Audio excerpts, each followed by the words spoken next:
everyone, welcome back to Ormsby Farm, the halfway homestead. My name is Casey. So on today's video, what I'm doing is I'm kind of walking you through a little pantry tour of the new setup that I have. And yes, it's out here in the garage, the area that I have been kind of doing some move arounds and some reorganizing and making it the best place it can be for right now while I'm here at this homestead.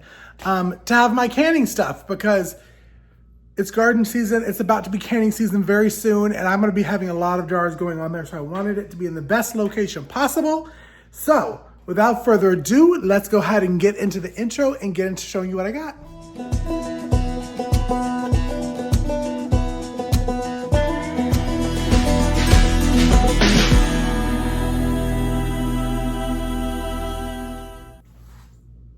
All right, so we're in with the garage area, and let me tell you, I got all of these shelves kind of new. They're 500 pounds per shelf that you can put on it. So it was about 2,500 weight limit for the shelves itself. I learned about these shelves through my friend Alicia over at Country with Mama Musing. She used to talk about them when we were shooting the podcast. And so when it was out here, I was like, you know what? I really need to get these to have the shelves since I don't have shelving like I did at the farm. I'll leave a little video right here. At our old farm, I had 2 walk-in pantries that were wonderful with floor-to-ceiling shelves that I was able to put all of my canning jars, and I usually do anywhere to 500 to 700 jars each year. May not do it as much this year because, again, this is kind of like my halfway mark. I moved from a 10-acre homestead, if you're new here, a 10-acre homestead to a 1-acre homestead more in the suburbs. So basically, I moved from the city to the country to live at the farm, back into the city, and then I'm soon going to be moving back to more farm. So basically, if you got that kind of stuff, you know what I'm going for. So while I am here, I wanted to make sure that I set up the perfect kind of setup for me. I'm gonna try to talk loud. I know there's probably gonna be an echo with this, but it is what it is, y'all. So this first one, I've got all of my kind of like kitchen tools. This is all of my stuff, like my grain mill for my KitchenAid. This is my pasta maker, and what is that one right there? Shredder, my still, all that kind of stuff. All of my vacuum sealing products. I've done a video that I will leave up in one of these corners that has me using my out of air bags. I work with a company called Out of Air that is absolutely wonderful. If you're looking for vacuum sealing bags, these are the ones that you should use. And I will leave a link down below also. Go check it out. If you use my code, you get 10% off. It costs you no more money, and you actually get 10% off, but the company shows that you came from me, and I get a little pink, you know what I'm saying? So vacuum sealing stuff, canning jars. I'm about to start back up with, excuse me, my canning jars, and y'all know I only use 4 jars, because they're the best. So this is where I'm keeping all of those, plus my molds and my funnels and my Instapots and the canning rings. So this is, oh, and all of my canning, I'll probably show you a little overlay video also, but all of my canning pots are at the bottom. I got my electric pressure canner, then my regular pressure canner, and then my water bath canner. All that is right here. Next to it is all of my jars. So all of my empty jars. Now, let me say that when I show you this overlay video, you'll see there's like this little thin plastic mat that I put, because they were rod iron, like netting kind of thing, shelving. So canning jars would go right through. And for a while, I would use broken up cardboard boxes, but that looked a little bootleg and I did not want to do that anymore. So I got these. Now these work and are good. Keep me looking normal, but flipping the jars like upside down, it doesn't hold them as well. It's a little wobbly, and because it's a wider base from the bottom, I'm gonna do them face up. And I know a lot of you are gonna say, Casey, you should do them face down, that way the dust doesn't get in them. I know, I was doing that. This is just easier, and I'm gonna dishwash all of these anyways before I use it, because I want to clean and sanitize my jars before I use them. So for now, that is how they gonna be, okay? So that is where I'm keeping all of my empties. Now, I'm gonna move y'all a little closer, and all I'm gonna do is just pull you over here. Because this is where I have all of my stuff that I have left. Now, when I moved to the homestead and right before this season started, I went through all of this. I wiped them down and I kind of made a little document of what I have left. So I know if I have a ton of it left, there is no reason for me to make it next year. That was kind of how it went with my pasta sauce. In 2023, I made a ton of pasta sauce. I think it was like 30 quarts. I can't remember exactly. But we just did not go through 30 quarts in a year. And so I didn't can any last year, and now we have 4 left. So I may can some this year. May. I don't know. May. No, excuse me.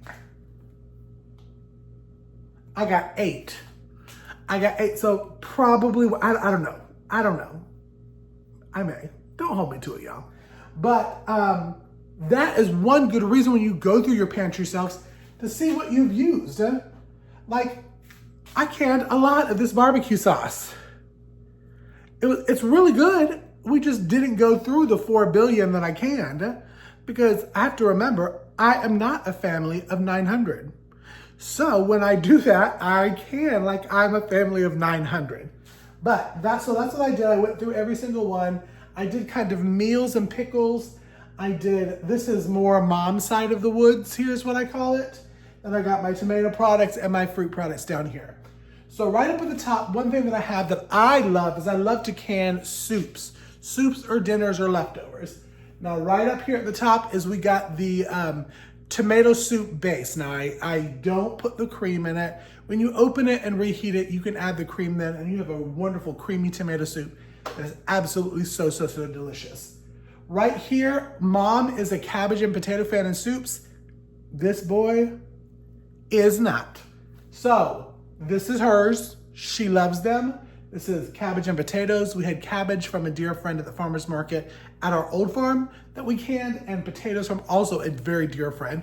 So I canned those together for her. I don't know if you remember, and if I can find a video, I'm gonna put it up here, but I canned a lot of diced potatoes last year, and we have 2 left because we use them all of the time. That's that. Then I have some of my meats, and my meats are a mix of my very dear friend got a wild boar. And so this is some wild boar meat chunked up that I can use for pasta or soup or whatever. It's diced up, it's canned in a beef broth, so good. Behind that, same thing, one of my very dear friends at Long Pine Cattle Company, Brianna, hey girl, we have a roast in there. So we did like a beef roast with potatoes and carrots. That's in that one. And then right behind that is my favorite soup, and I only have 1 left, so I know I'm gonna have to make more. And that's a turkey stew. I make that around Thanksgiving time, and I make a bunch of it because we really enjoy it over the winter. This is just odds and ends and my pickles. I don't have much pickles left. I didn't can a lot of pickles last year, if you remember, if you followed us for a while, because I had so many pickles from the year before. That was another thing I canned. We had like almost 700 pounds of cucumbers in 2023. I canned all of them as pickles, so I didn't really need them. What I did do is a lot more like veggies pickled because we love a good charcuterie board. So I did some green beans, I did some asparagus, I did some okra. So I think we have 6 jars left of pickled stuff. So that will be really good. These right here are also smaller meals in a jar. This is pork in a jar. So it's a pork roast with the onions and stuff. It is so delicious. This is like single serve. If it's just me at the homestead or just mom at the homestead, or if Brother Chris and Sis Tara want to grab one, pop it open, reheat it. It is delicious. You can put it in a small crock pot. You can put it in a small pot on your stove, inside of your stove. It's just really good. This next one was my new favorite, and we made a couple of them because we didn't know how we would like it, but ended up loving it, and that's egg roll in a jar. So this was a Boston butt. It was cabbage. It was onions. It's so delicious. And y'all, I'm sitting here sweating because it's not much air in here. And we'll talk about that towards the end. But you got here corns, beans, all of that kind of stuff for soups. I got my couple of the tomato sauces left. I have all of my barbecue sauces. Made a ton of barbecue sauce. Probably won't make as much this year. The apple barbecue sauce I really liked. and then all of the diced tomatoes that are left. Now, let me tell you, we had a lot of diced tomatoes that I left at the farm when we left, and we had to leave so much product behind. It is what it is, y'all. It's just how it is. I was grateful that I was able to get this out. What I can use this for is I can turn this into salsa, which is one thing that you don't see here that we ran out of, because we always run out of salsa because we love it. And then down below is all of my fruits. We don't have much of the canned peaches and pears left because I've been using that for cobblers. We have some pie fillings. I got one pecan pie, some pear pies, and then just some regular apple slices in water. I canned this in 2023, so we really need to start using these. All of my jams are here, still good. I got a couple apple sauces, and then my juices, and my favorite, which is the pear cider. I'm glad that I have 4 pear ciders because we don't have the pear tree anymore, and I can't make my pear cider, so this will get me through this winter. But that is it for the canning one. So before I let you go, one thing that I have to do next, because as you can see, I'll try to leave another video. I've gotten most of my dining room stuff in here, is I am going to be working on a fan system that's going to go in here, plus one more light, because there's stuff to hang a light so I can see it, because I'm going to be shooting a lot of videos out here, especially during canning season, but it's warm. Now, I know the temperature it's supposed to be, and what I'm gonna try to do is keep fans blowing this way to keep it cooled off. I forgot to show you also, and I saw it, my water glass eggs. I have one in our kitchen too, so that's 2 gallons. Take you over there. Can you see her?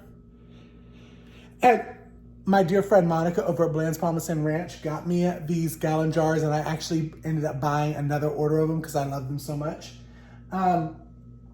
I have water glass eggs, and I have 9 dozen stored up. That's another thing. All of those cool dark is what you want to keep your canning jars and your water glass eggs. It is dark in here, but right now it's the summer and it's not so cool. Now I'm going to do some fans. Now, right now, knock on wood, nothing has unsealed, messed up. Again, knock on wood. But I'm gonna try to get some fans out here to keep it kind of blowing and nice so that it's not 400 billion degrees. Now, I'm only sweating because I'm a fat boy and I'm sitting in front of a theater light and the light right here. So I'm a little sweat. But I will get this going. And again, this is a temporary spot until I move to my forever homestead. So y'all, I appreciate y'all coming along for this video. I wanted to show you, I'm very proud of my little setup now. And all of these shelving will be coming with Big Dad when I move, I'm just saying. So my little setups here, I'm able to have it all in one space, and it's right here by, I don't know if you can see, there's one freezer, and then, bloop, there's the other freezer. So it's all kind of in the area that I need to have it. So thank you for tuning into this video. If you liked this video, make sure that you are subscribed to my channel. I've been getting a lot of new subscribers, and I am so thankful and grateful that you are joining me along on this journey. Make sure that you also hit a thumbs up and click that bell, because when the bell is clicked, YouTube will notify you when I put new videos out to the channel. But also comment down below. What do you think else I need to add to my little canning station? I want to hear from you. Let me know in the comments.